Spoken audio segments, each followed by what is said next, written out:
Nyata geningan supatati ilmu maung teh ayeuna jadi kanyataan. Sabab jelas kabandungan ku diri aing anu jadi anak anu kakardelihirkeun teh bet kieu kaayaan anak geningan. Nyaan aing dorakati anak maung meureunna. Diri aing bener-bener beunang ku eta supata.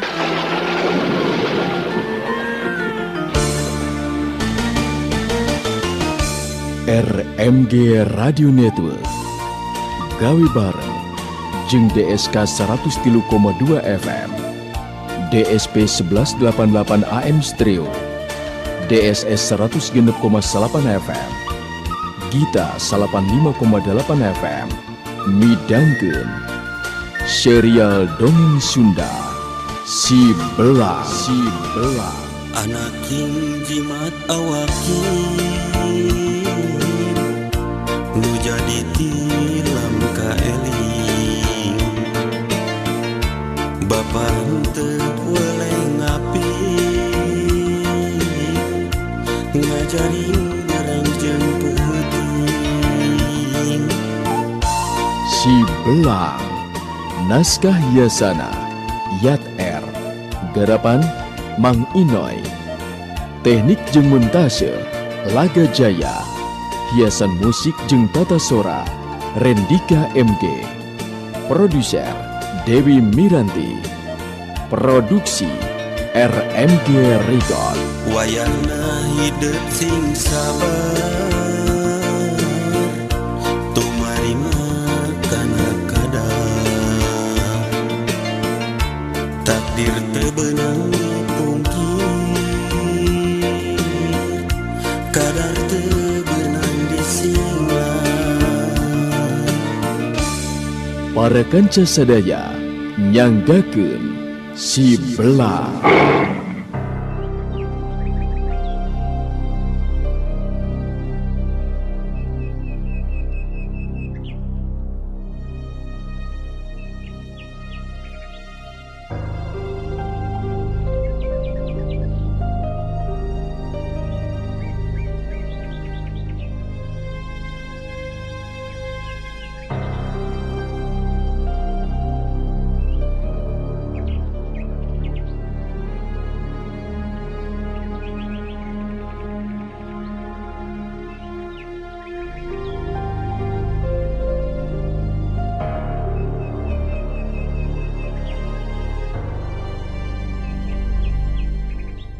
Tuan Panhus masih keneh terus neteuli sigana teh upama urusan jeung seta acan beres. Dina harti non Mary bisa dipisahkeun jeung seta ulah nepikeun ka aya hubungan kacinta. Urang tinggalkeun heula kaayaan Tuan Pandehus, caturkeun harita Suwangsih anu dedemitan terus ngintip jeung ngabandungan kaayaan Kirujad jeung si Gimbal. Kirujad sorangan salila nurunkeun elmuna ka si Gimbal teu ieu nyahoeun atawa sadar upama harita terus diintip ku Suwangsih malah disadap elmuna. Suwangsih memang dibere kaistimewaan dina hal neuleman elmu ku sorangan. Hiji bukti waktu ngayakinkeun elmu tapak geni tina buku pusakana Ki Sampur teh. Kaayaan ayeuna oge nya kitu, Suwangsih sanajan teu langsung narima elmu ti Kirujad, tapi naon bae elmu jeung jurus anu diturunkeun ku Kirujad ka si Gimbal ku Suwangsih bisa dicatet dina hate jeung pikiranana. Kirujad harita ngajakan leureuh tina latihan ka si Gimbal, kadenge harita Kirujad anu keur cumarita. Iraing memang geus boga dasar anu kuat Gimbal. Jadi moal make kudu hese dina neuleman ilmu ti dewek euy. Ngan setiap ilmu atawa kekuatan memang aya rahasia kelemahanna euy. Anu matak ieu rahasia kelemahan ilmu jeung kekuatan ti dewek oge ulah nepikeun ka kanyahoan ku batur euy. Sanajan indung suku paribasana ulah dibejaan euy Gimbal. Si Gimbal neuteup antep ka Kirujad anu ayeuna jadi guruna. Teutepan anu ngandung rasa kapanasaran teu lila terus nyarita. Kelemahan kumaha kitu Ki Guru. Coba jelaskeun caritakeun ka kuring. Bet panasaran jadi hayang nyaho. Kelemahan ilmu jeung kekuatan dewek memang aya oi. Anu matak batur ulah nepikeun ka nyahoan. Urang oge kudu hati-hati dina nying harepan lawan. Kieu kelemahan ilmu jeung kekuatan dewek teh oi. Ki Rujad. Lantaran memang kanu jadi murid, harita terus ngabejakeun ngeunaan rasiah kelemahan tina ilmu jeung kakuatanana anu ayeuna diturunkeun ka si Gimbal salaku muridna. Kieu Gimbal, ilmu dewek dumasar kana kabedasan tanaga. Jadi anu leuwih diutamakeun teh kakuatan tanaga lapisan oi.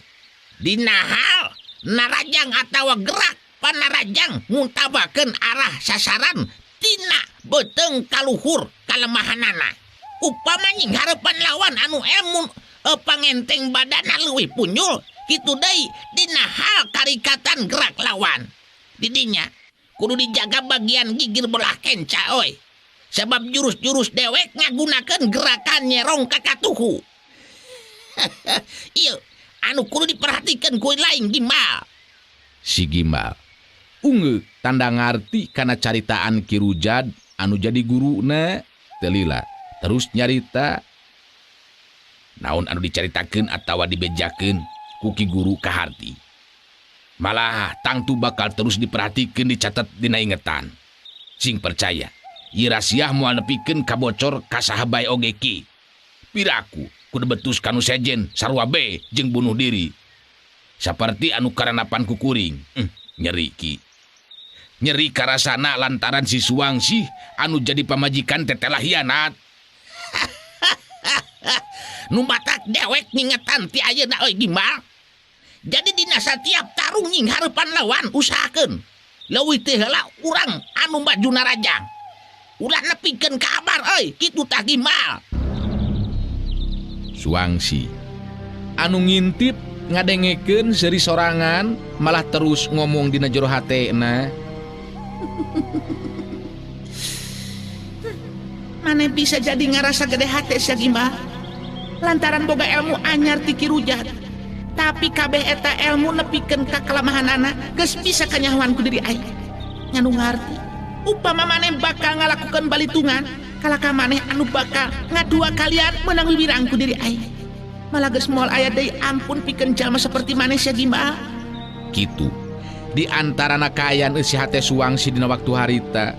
Manehna boga kayakinan upama dina waktuna si Gimbal nyoba-nyoba pikeun ngayakeun balitungan, Suwangsi tangtu bakal mampu ngungkulan si Gimbal. Kadengi, harita Ki Rujad nyarita deui. Tah, jadi ayeuna kieu yeuh Gimbal. Dina waktuna ilaing engke latihan, lain ngan ukur ngalatih jurus wungkul euy. Tapi tanaga kudu terus dilatih. Sangkan leuwih bedas jeung rosa dina seunang engke ngagunakeun tonyokan. Sakali ninggangkeun kana sirah lawan tangtu bakal bencar oi Gimbal. Latihanana ilaing kudu mampu ngabencarkeun batu deuleu oi Gimbal. Upama geus mampu barep ilaing ngabencarkeun batu ganung harti ilaing bakal mampu ngabencarkeun sirah lawan. Karti Gimbal. Si Gimbal ungeuk bari ngajawab. Karti Ki Guru. Naon anu dicaritakeun ku Ki Guru bakal terus jadi catatan pikeun diri kuring Ki Guru. Kitu di antarana obrolan antara Ki Rujad jeung si Gimbal anu tetep diintip jeung diperhatikeun ku Suwangsi.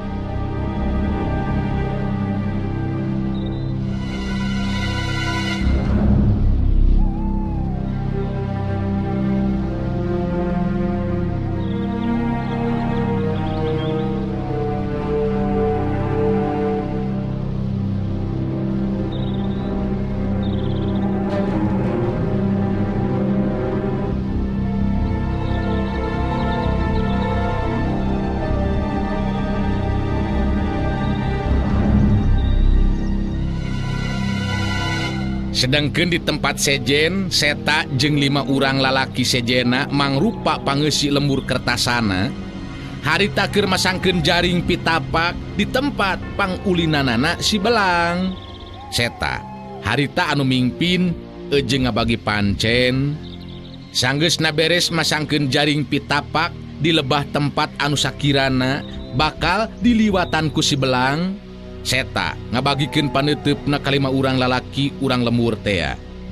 Tah, jadi pitapak terus dipasang ayeuna namanya. Urangan tinggal nunggu waktu anu tangtu.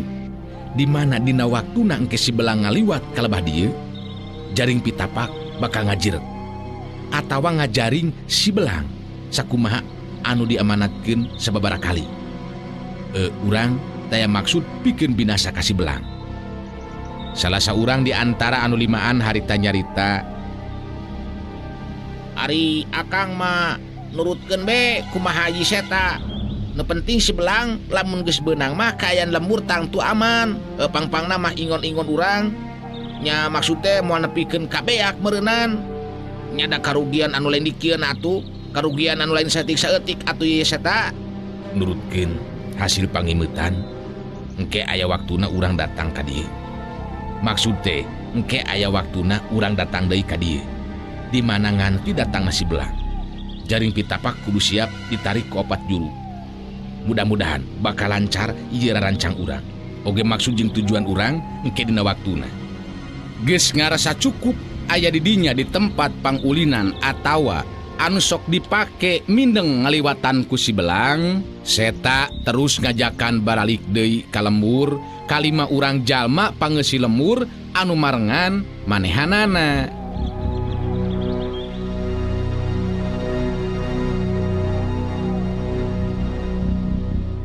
Beja geus nyebar di setiap imah pangeussi lemur kertasana. Yen seta salaku pupuh lemur geus masangkeun jaring pitapak di tempat anu bakal kaliwatan ku si Belang, maksud jeung tujuan geus jelas nyata rek nyangkalak si Belang. Ngan sababaraha kali seta teu weleh nandaskeun dina mangsana nyangkalak ngajaring si Belang taya maksud pikeun terus binasa. Malah seta boga maksud anu tangtu, manehna boga kayakinan yen si Belang jelas anak jelema boga karep hayang ngalatih si Belang sangkan bisa hirup saperti ilaharna anak jalma anu sejena. Ngeunaan eta beja teh malah tepi katuan Pandehus.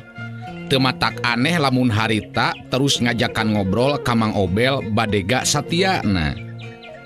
Ngalobrol di ruang tamu, Tuan Pandehus anu harita kadenge cumarita. Well, Mang Obel, Tuan menang beca menawi itu si Seta katanya sedang bersiap-siap untuk menangkap si Belang. Tuan yakin menawi tia orang tidak mungkin akan berhasil menangkap si Belang, Mang Obel? Ya, itu mah saya kurang tahu, Tuan. Tapi upama memang diparengkeun mah tiasa bae. Si Belang tiasa benang, Tuan. Margi urang lemur memang tos karugian ageng pisan. Turu banyak jeung seueur deui tah ingon-ingon anu seep dimangsa ku si Belang teh. Makanya, Tuan, mereka itu aremakeun menjadikan terus ngadongsok kepada seta selaku pupuh lemur. Akan tetapi Mang Obel, Tuan gaduh keyakinan menawi itu si Seta pasti akan gagal. Sebab Tuan anu harus berhasil menangkap itu si Belang. En lagi itu Mary ternyata tidak pulang kemari, Mang Obel. Peto mas itu si Seta rupanya benar-benar membuat si Mary menjadi tergila-gila, well. Mungkin takut sama Tuan. Karena Tuan senang benuk kepada non Mary. Jadi kalau pulang teh Inggris barangkali itu sumuhun Tuan menjadikan ambek lagi naon kitu teh ngabenduan kepada non Mary. Begitu ari jalan pamikiran Mang mah, Tuan. Nay. Apapun alasannya, Mang Obel, Tuan terima menawi Sebab itu si Mary pangna tidak pulang lantaran pasti dipangaruhan terus sama itu si Seta. Tuan boga keyakinan kitu menawi Mang Obel. Dina hate Mang Obel hayang terus paloba-loba omong jeung Tuan Pandehus. Hayang ngabantah henteu ngabenerkeun kana eta tuduhan. Tapi Mang Obel sadar kana kaayaan. Tuan Depanhus tangtu bakal nafsu jeung ngusir ka manehna upama wani-wani ngadebat kana caritaanana. Ya ari Mang mah kumaha tuan bae eta mah. Tidak akan nyanyahuanan tuan. Maklum ari Mang mah kangaranan jelema anu didamel di tuan. Ya orang leutik tuan. Well, memang benar menawi. Memang benar Mang Obel. Tetapi tidak ada salahnya jika Tuan ajak ngobrol Mang Obel menawi. Sebab piraku Tuan ngobrol jeung Pantau menawi. Well, ternyata ada yang datang. Itu mungkin guruna si Prakosa menawi. Kirabok teh ya. Ya, pasti Kirabok yang datang dengan si Prakosa. Well, Tuan Pandehus ningali keluar, katingali memang aya anu datang muru asup ka jero pakarangan. Anu datang teh lian ti Prakosa di baturan ku guruna nyatana Kirabok teh.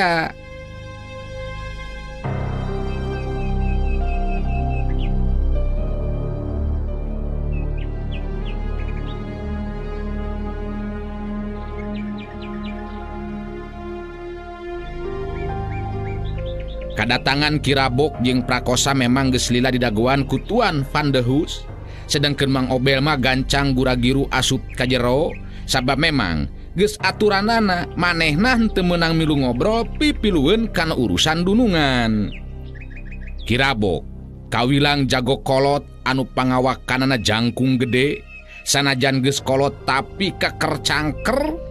Kadatangan guru jeung murid dibagiakeun ku Tuan Pandehus. Sanggeusna silih bageakeun sakuma mistina. Harita Tuan Pandehus ngamimitian muka caritaanana.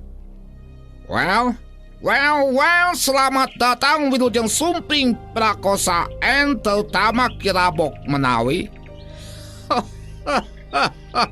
Tuan ngeraos atau menawi ku kadatangan Kirabok seperti ayeuna. Well, Kirabok netep seukeut ka Tuan Pandehus. Telila terus ngomong sorana semu anu ngagerem nandakeun jago kolot anu nyidem tanaga simpenan. Nuhun tuan, kula datang ka dieu lantaran diajakan ku anu jadi murid ieu si Prakosa. Anu nurutkeun katerangan ti murid kula. Tuan boga musuh anu kawilang jago oge.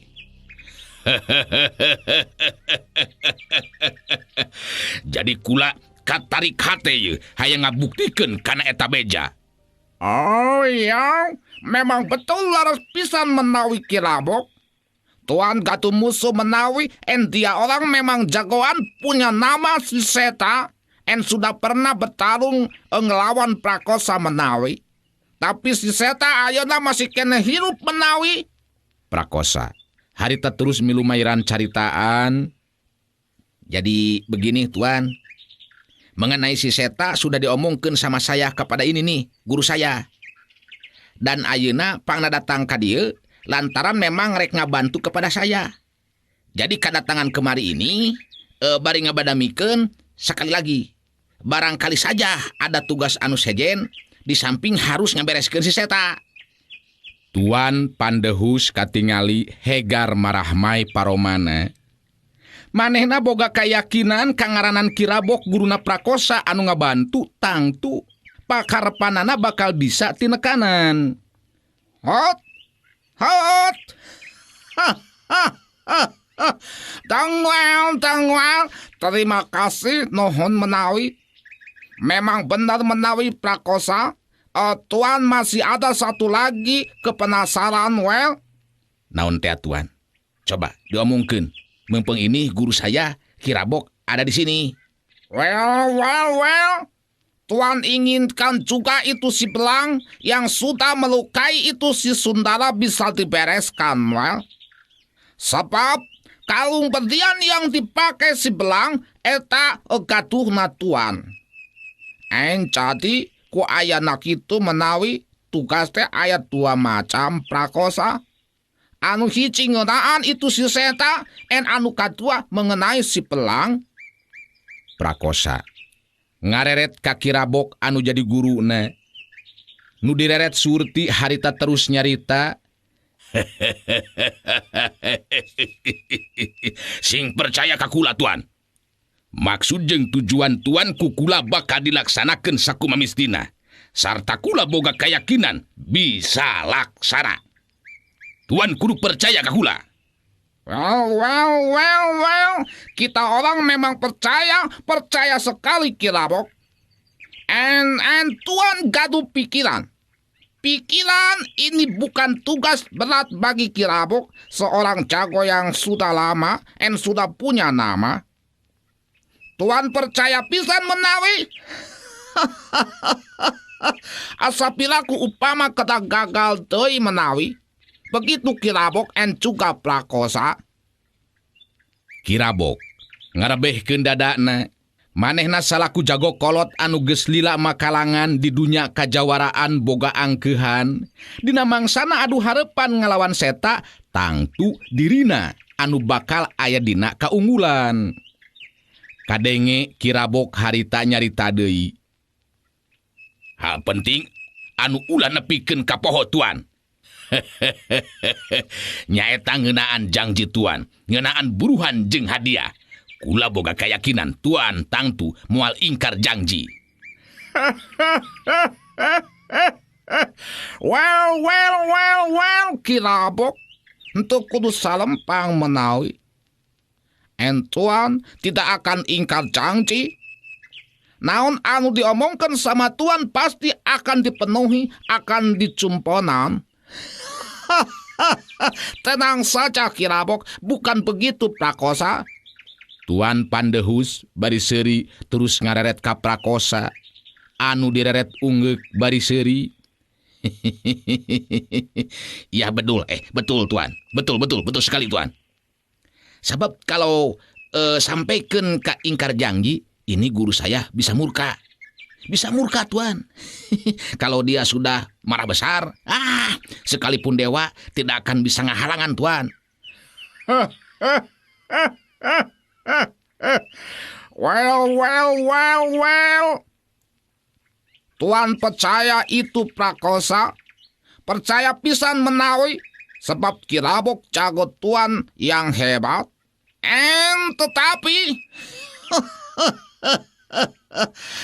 Tetapi jangan sampai gagal Kirabok itu apa yang harus dikerjakan and perintah dari Tuan menawi.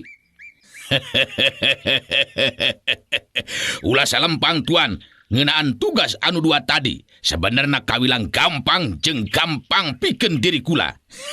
Gampang jeung hampang. Anu matak Tuan sing tenang-tenang. Kula geus maju. 10 jelema jago saperti si Seta dibunuh kabeh ku kula Tuan. Kirabok nabeuh maneh nyombongkeun dirina anu geus boga angkeuhan bakal mampu ngalaksanakeun 2 tugas ti Tuan Pandehus. Well. Upama memang kitu menawi, Tuan akan sangat berterima kasih sekali. And itu harus dibuktikan sama Kirabok, jangan hanya bicara, betul? Kirabok netep seukeut ka Tuan Pandehus. Tetepan anu ngandung simak pangabaran ngajadikeun Tuan Pandehus henteu wani lila bantrok paneutepna. Tuan kudu yakin kana kemampuan kula. Nu matak engke bakal dibuktikan kumaha kemampuan diri kula. Ngan setiap lawan sajelema anak anu wani yang harapan diri kula ngandung harti bakal ngalayang jiwana. Jadi ayeuna kula bakal tumanya ka Tuan. Well, patet tumaros nanyakeun naon menawi? Ngeunaan 2 tugas tadi Tuan.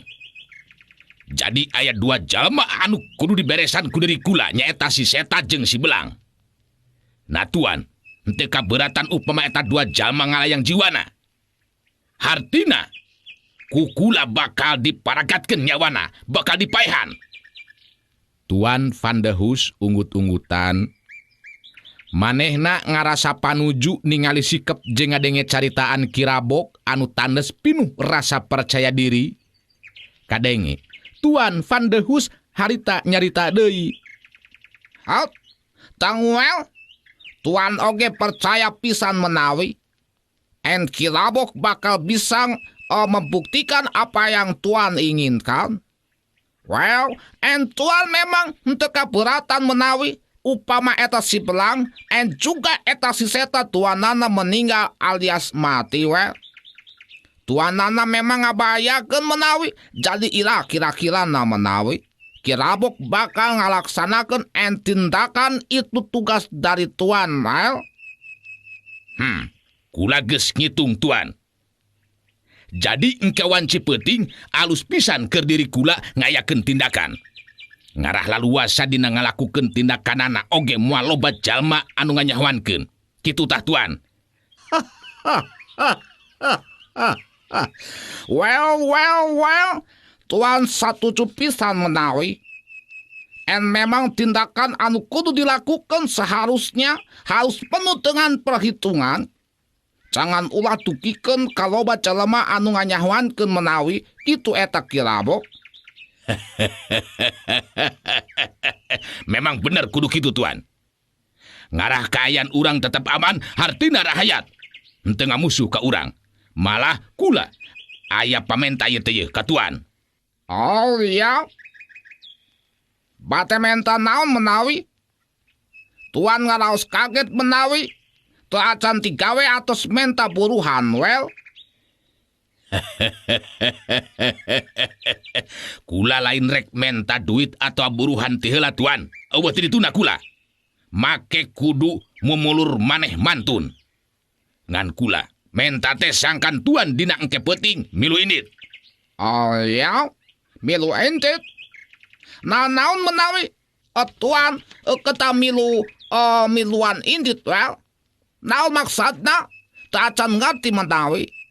Padahal Tuan menyuruh Kirabok kan, tapi oke kata indit menawi. Coba jelaskan menawi. Jadi kieu maksud kuring teh tuan. Kudu dijelaskeun wae ieu mah yeuh. Upama kula anu maksa non Mary anak tuan sina balik terus nepikeun ka dipaksa secara kasar, tangtu tuan oge bakal nyalahkeun kana eta tindakan. Sedengkeun apa non Mary embungeun balik. Ari kitu mah kula jeung si Prakosa ngaberesan urusan si Seta jeung si Belang, tuan bisa maksa mawa balik non Mary. Sanajan dina ngalakukeun tindakan kasarna oge pugu da bapana sorangan. Kitu tah maksud kula teh tuan. Kirabok ngajelaskeun maksud tujuan omonganana atawa jalan pikiranana. Tuan Van de Hus unggut-unggutan bari terus nyarita deui. Well, upama kitu mah kahaltos menawi ku Tuan. En Tuan setuju pisan menawi. Memang kita orang punya anak itu si Mary harus pulang. Tapi keselamatan nana bisa terjaga. Ya, bisa terjamin kan? Kirabok nepak dadana. Salaku jago kolot anu geus lila makalangan di dunia kajawaraan, manehna geus lila henteu panggih jeung lawan anu imbang.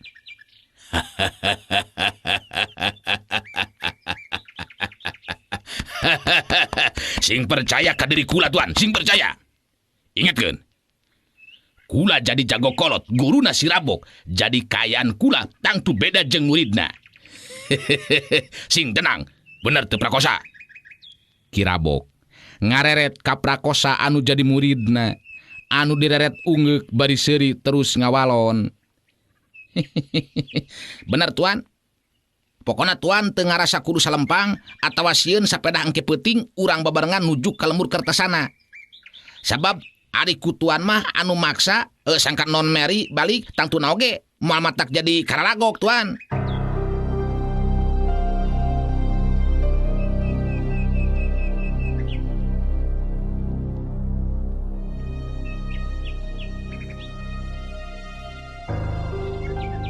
Mang Obel anu ngadedengeken di jero jadi salempangeun deui hatena sabab tetela ari dina hatena mah manehna mihak ka seta kituna teh lantaran ngarasa simpati ku pribadina seta.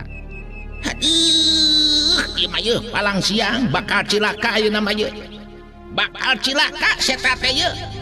Sabab si Prakosa ngadatangkeun guruna sagala rupa geuningan.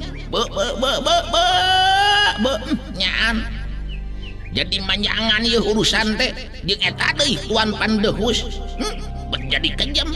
Si Belang jeung seta, henteu naon cenah sok sanajan bari jeung nepikeun ka dipaehan oge. Aing beuteum mikeun ieu hate ye. Upama seta jeung si Belang nepikeun ka ajal, nya da aing oge bisa ngabenerkeun atuh kana caritaan seta. Yen si Belang teh anak jelema anu dikukut ku maung. Jadi sakuduna mah heueuh dididik saperti anak jelema anu sakumaha mistina. Aduh, nah bakal mampu kitu seta ngungkulan kirabok guruna Prakosa. Mang Obel hatena jadi galecok ngomong sorangan.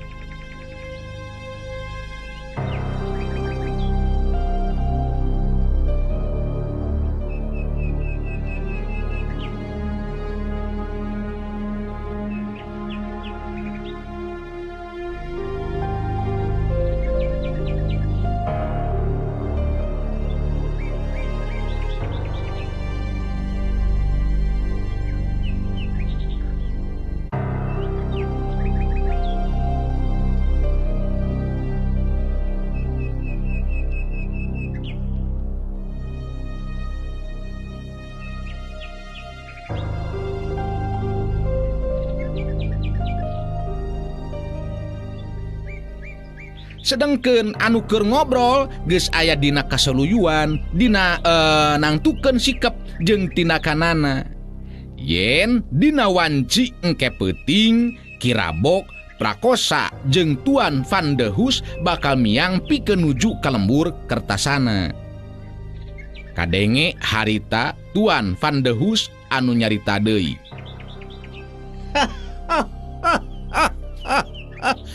Well, Tuan ngeraos pungah. Oke berharap menawi Kirabok en Prakosa dapat ngelaksanakeun naon anu diharapkeun ku Tuan. En Tuan percaya sepenuh hati Tuan percaya pisan menawi ayeuna mah moal nepikeun ka gagal. En ayeuna mah menawi sambil menunggu peuting menawi lebih baik beristirahat dulu Kirabok en Prakosa. Kitu di antarana hasil babadamian dina waktu terus lumaku marengan insan anu magelaran di alam pawenangan. Harita kadenge sora papaes peuting kaya ninjang krik cihcir ciang-ciang jeung cari cangkas. Sabagian pangeusi lembur kertasana geus salare pada ngambah ka alam impianana masing-masing. Sedangkeun seta dibaturan ku 4 urang lalaki pangeusi lembur kertasana harita keur badami di jero imah. Sabab dina peuting eta seta jeung anu sejena bakal lumampah ka tempat pangulinan si Belang. Sabab nurutkeun itungan ti seta luyu jeung hasil pangimeutanana wanci peuting saperti kitu di mana bulan rada caang si Belang sok datang ka lebah eta patempatan anu geus dipasangan jaring pitapak tea. Seta salaku pupuh lembur anu sakaligus kawilang jalma anu dipercaya pikeun nyangkalak si Belang lantaran ajen pangartina. Harita pada ngabandungan caritaanana dina sikep anu daria. Kadenge harita seta anu muka caritaan. Tah, kadulur salemur ye. Ayeuna urang bakal lumampah ka tempat pangulinan si Belang anu geus dipasangan ku pitapak jaring tea. Mudah-mudahan be naon rupa anu dilakukeun ku urang dina waktu ayeuna aya dina kalancaran. Lian teh eta sim kuring nandaskeun sakali deui urang nyangkalak si Belang taya maksud geus nepikeun ka ngabinasakeun dirina. Samalah urang boga tujuan anu mulia nyata rek ngadidik jeung ngarobah tata laku kahirupan si Belang anu memang si Belang teh jelas anak jelema biasa.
RMG Radio Network gawe bareng jeung DSK 103,2 FM, DSP 1188 AM Stereo, DSS 106,8 FM, Gita 85,8 FM, rengse midangkeun serial dongeng Sunda Si Belang. Anak jimat awakin nu jadi tilam ka eling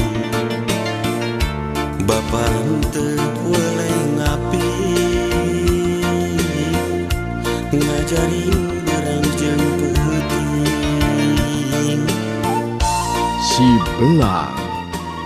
Naskah hiasana Yat R. Garapan Mang Inoy. Teknik jeung montase Laga Jaya. Hiasan musik jeung tata sora Rendika MG. Produser Dewi Miranti. Produksi RMG Record. wayahna hidup sing sabar tumarima kana kadar takdir teu beunang pungkir kadar teu beunang disinglah. Para kanca sadaya wilujeng kantun.